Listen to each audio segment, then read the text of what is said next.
It's the final percent. The final percent.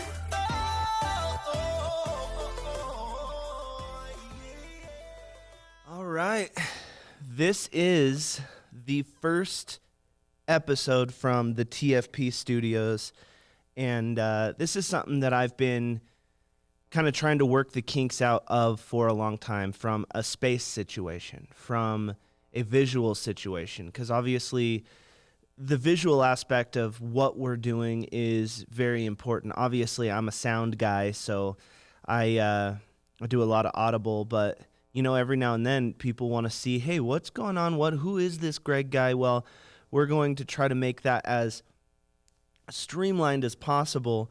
And I wasn't going to talk on this today, but I feel that it is very applicable with what is going on in today's world. I'm reading a few books. There's this, I think it's the 1% rule, and that basically talks about get 1% better each day, and then you end up, 350% better by the end of the year. F1 uses that same principle. They try to get 1% better in all these little things. That's why they'll spend $12,000 on a screw. And in that book, he recommended another book a lot called Deep Work. And because this was going to be the inaugural podcast, video session, vlog, however you want to put it, for me, I cannot tell you how many times this idea of deep work has been popping up. And I'll give you some examples. Here's one phone. Here's two phones. Here's three phones. Here's one computer. Here's another computer. And the idea of deep work really digs into the situation of, are you living in a distracted environment? And I would say I absolutely am. Just in this initial session of me, I was going to talk about a couple other concepts that I want to bring out there that I've been developing that I think are really cool, but I forgot to put a do not disturb sign on my door, so people were knocking.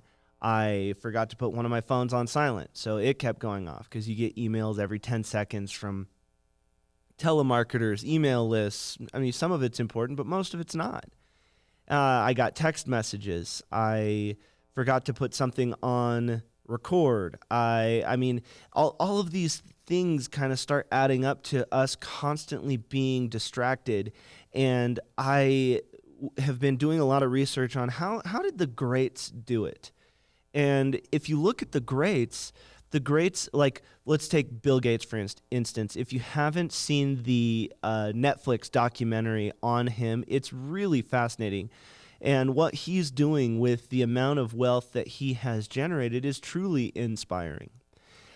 But he had this thing twice a year called a Think Week, where he would go by himself in complete solitary, or in complete isolation. There's a better word. And he would literally just read books and think big, and wouldn't take his phone, no computer. If he did take a computer, it was offline, and it was just meant for him to think. And how many times have you, whether you're trying, like, here was one of my things when I just realized, oh, wow, there's a big thing. A reoccurring thing that I'm trying to get good at is I want to learn the guitar at a high level. Okay, well, I'm not going to learn the guitar at a high level if I only practice, number one, what I already know, and number two, if I practice with the TV on. And I think the idea of deep work, so this right here is a deep work session for me, because I can't be distracted. I shouldn't be distracted. I have to be more present in this moment than in any other moment. Can you imagine, would you tune in to listen to me look at my phone? Watch me look at my phone? That's not fun. And I think increasingly in relationships, the next time you go out to dinner, maybe try leaving your phone in the car. Oh, but we want to put something on Instagram. We want to put something on Facebook. We want to share the world. No, share your love with each other first. Get that habit down first, and then, yeah, bring your phone back into it and only use it for pictures. But this is such an addiction right now that it is so challenging to stay on task in any meaningful way, let alone deliberate, diligent practice. And so if you want to dive deep into knowledge, if you want to dive deep into your relationship, dive deep into your fitness, you've got to have that focus. And I think we really do need to start going deep instead of wide, you know? And I think that this idea of having dedicated deep work, because the thing is, you can't stay deep all the time.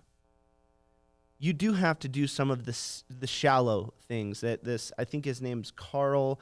You know, I'll give the book right now. Give me 1 second as I pick up my phone. Let's see. It's Deep Work by Cal Newport. And it has opened my eyes to so many different things that I did not realize were happening in so many areas of my life. And I think if we start setting ourselves up to actually go deep on a subject, on ourselves, on knowledge, practice, understanding, meditation, fitness, doesn't matter. And so if a lot of you have been following the Final Percent for a while, you know that I love the number 33. So one of the things that I've been doing is I do 33 minutes of fitness no matter what. That is unbroken. I'm dedicated to fitness. I do 33 minutes of audible, 33 minutes of learning, 33 minutes of dedicated deep work on a subject. Now, a lot of people say, "Oh, dude, 33 minutes doesn't sound like a lot." But putting that into perspective, and I know that you guys have heard me use this before, a lot of us are on what I call football time. Well, Greg, what's football time? They just did a study. We, on average, spend about 3 hours of our life watching a football game, right? If you go to the game, it's about 5 hours of your life. If you're having a party and you're prepping and you're doing this, that, and the other, it's about 4 hours of your life.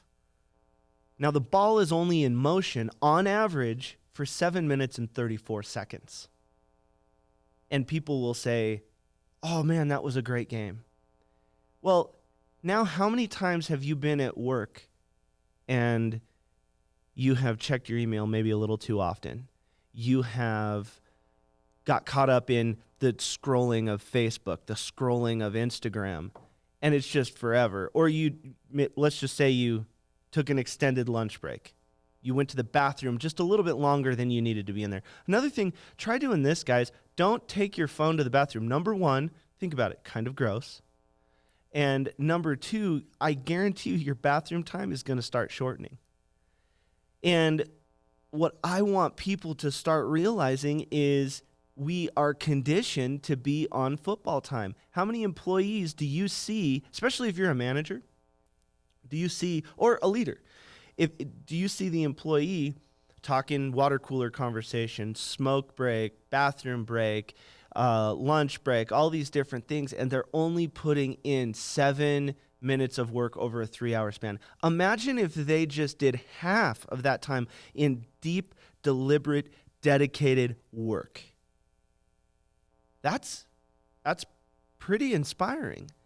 And we actually, in psychology, they have said, now there's 2 studies on this, and I'll actually dive into both of these in a subsequent episode. But there is one saying that you have 90 minutes of concentration at any given time. That's what you should do, and then you should take a break. There's another study that says, I think it's 23 minutes or 22 minutes. Well, that's crazy, you know? And so that's why I came up with my rule of 33. What I'll do is I'll do 33 minutes of very deliberate, focused work. Do not disturb me.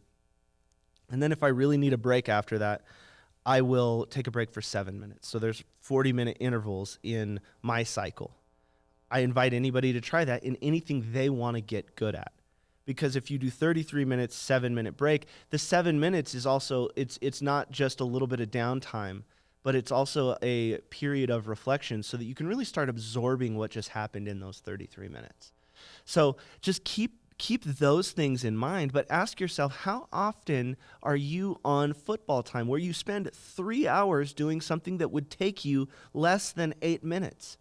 And the answer is we are conditioned to do so. We are conditioned to make these things happen. Have you ever noticed if you say, like, for instance, I want to clean the garage, it's probably going to take me about a day. Well, it almost always takes you a day. You don't surprise yourself and go, wow, that only took me 2 hours. But you and I both know that if you would have said, hey, I can clean my garage, it's probably going to take me 2 hours of deep, deliberate, diligent work, and you're going to do it in 2 hours. So I would like you to set your expectations of what is possible more true to what you can do, more true to what you should do, more true to what you know down in your soul you are capable of. This distracted environment that we live in is unbelievable right now. And I am going to start designing my life so that I can take control back over it. I know Tim Ferriss is another great one of the 4-hour work week. He's not telling you, like, and this is the thing that I don't understand about people. They'll read the book because they're like, oh, I only want to work for 4 hours and I want to be a millionaire. That's not what he's saying. He's saying streamline your life so much, and it's possible for some people to bring it all the way down to where they only work for 4 hours in an entire week. And that's just in the things that you have to do. What is the saying? Do the things that you have to do as soon as you can, as fast as you can, so you can do the things that you want to do for as long as you can. You know? It makes a little bit of sense. And sometimes some of the things that you want to do is develop yourself, is work harder, is build something, start a new business. Doesn't matter, right? But it is so much easier if you start with that deep work. Deep inner work, deep outer work. And more often than not, it is so much better to go deeper than wider. Having a lot of shallow things on the surface of, oh, I've got to do this, start saying no more often. Because think about it, right when you say yes to something, you said no to everything else in your life that could occupy that slot. It's the truth. Who are you becoming?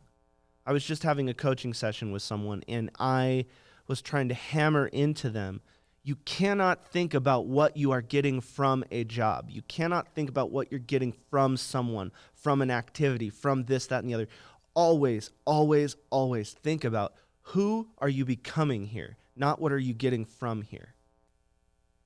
Are you becoming someone who is a part of something? Are you developing your interpersonal skills? Are you developing your something? It could be creative. It could be computer. It could be a network.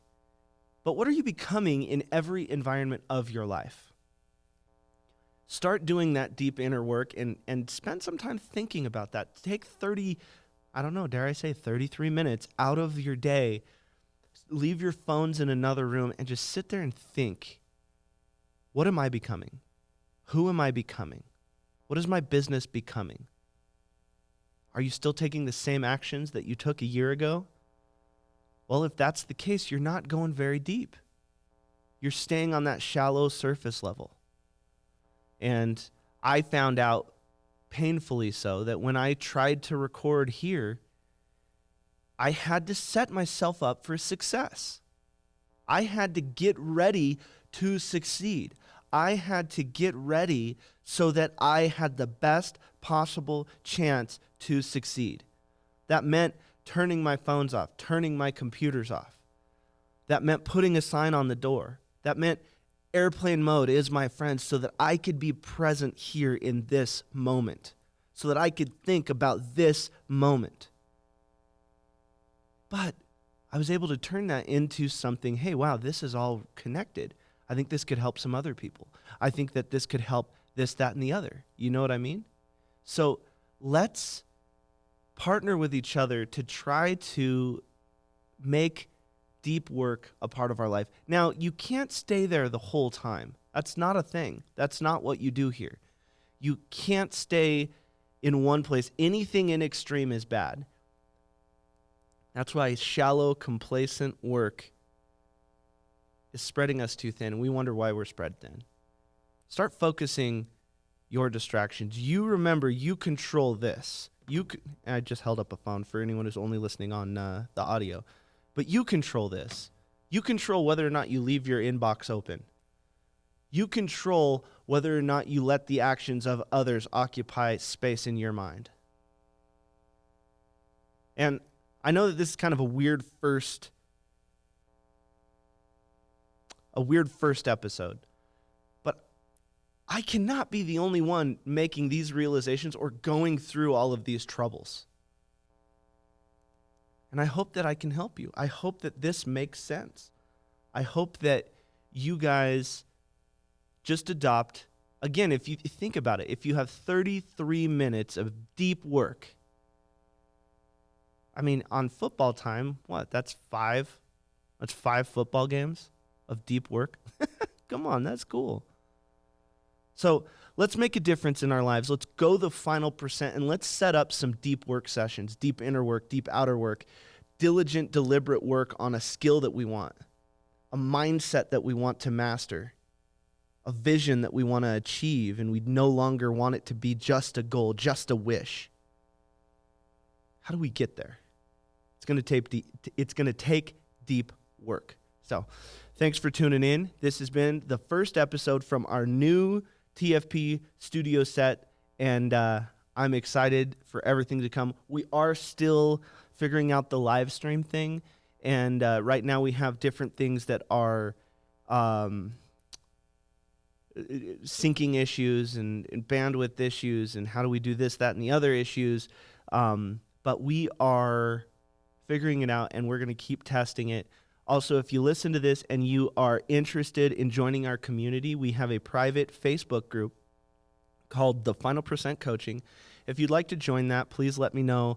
And I know that we're only accepting 99 members, but we like to see engagement. So there is some turnover. If people aren't commenting, questioning, contributing, then we politely ask them to either do so or exit the group so that we can get a powerful group of engaged individuals. So anyway, thank you so much. I appreciate you listening, and this is a great new beginning that I think is going to be very fun. So I've got to remember to look at this camera. It's all right. Anyway, I'm going to get better at this, guys. This is just the first one. So thank you so much for tuning in. It's the final percent. The final percent.